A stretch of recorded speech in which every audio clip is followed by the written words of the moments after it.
আমাকে কথা বলতেই হবে ইনশাআল্লাহ। কারণ আগামীতে আবার আপনাদের সাথে দেখা হবে কিনা আমি জানি না, কথা বলতেই হবে। বসেন, কেউ দাঁড়িয়ে থাকবেন না।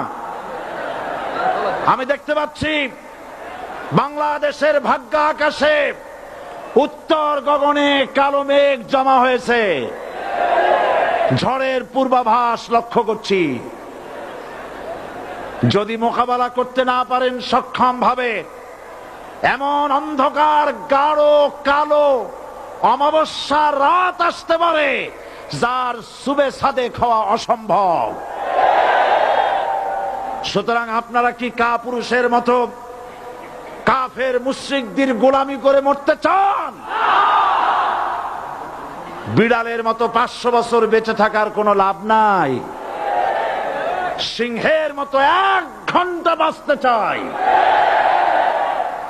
আমাদেরকে বলা হয় সাম্প্রদায়িক উস্কানিমূলক কথা নাকি আমি বলি। পত্রপত্রিকা দিছে না তারা? সাম্প্রদায়িক উস্কানি কথা, সাম্প্রদায়িক উস্কানিমূলক কথা বলি। সেই জন্যই বোধহয় শত শত মুসলিম আমাদের কাছে এসে মুসলমান হয়। মানুষে আর বোকা বানানো যাবে না। যাবে কি? আর বোকা বানানো যাবে? তারপর বলছে কি, এরপরে বলছে আমাকে বলছে রাজাকার। শুনে রাখো চট্টগ্রামের লক্ষ লক্ষ জনতা, পার্লামেন্টে যখন আমাকে এই কথা বলা হয়েছিল, আমার পার্লামেন্টের কলিগ জাফরুল্লাহ চৌধুরী সাহেব বসে আছেন এখানে, হ্যাঁ, জাফরুল ইসলাম চৌধুরী বসে আছেন পাশে, প্রধানমন্ত্রী সুদ্ধা, অন্তত 3 শতাধিক পার্লামেন্টের সম্মানিত সদস্যরা সেদিন বসা। 1997 সনের বাজেট বক্তৃতা যখন আমি করতেছিলাম, ডক্টর কুদরতে খোদা, নাম রাখছে কুদরতে খোদা, আসলে গজবে খোদা। এ লোকটি নাস্তিক, ইসলামের চূড়ান্ত দুশমন। তার প্রণীত শিক্ষা ব্যবস্থার যখন সমালোচনা করছিলাম, ট্রেজারি বেঞ্চ থেকে আমাকে বলা হলো রাজাকার। আমি আমার সমস্ত শক্তি একত্রিত করে বলেছিলাম শুধুমাত্র হিন্দুস্তানের রাজাকারেরাই আমাকে রাজাকার বলতে পারে। আমি বলেছিলাম 1973 সন পর্যন্ত আমি বাংলাদেশের কোন রাজনৈতিক দলের নেতা এবং কর্মী ছিলাম না। আমি রাজাকার নই। আমাকে রাজাকার বলে যদি তাকেও প্রমাণ করতে না পারে 10 কোটি টাকার মানহানি মামলা দায়ের করব।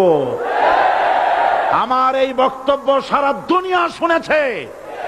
পার্লামেন্টে আমার এই বক্তব্য রেকর্ড হয়ে আছে।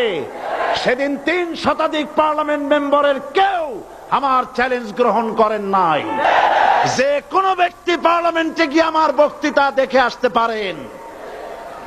এরপরে 1997 সনের 7ই অক্টোবর দৈনিক জনকণ্ঠ পত্রিকা যখন আমার বিরুদ্ধে লিখলো, সেই পত্রিকায় সাইদির ওপেন চ্যালেঞ্জ 8ম পাতা, 1997 7ই অক্টোবর, এত বড় 2 কলামে হেডিং।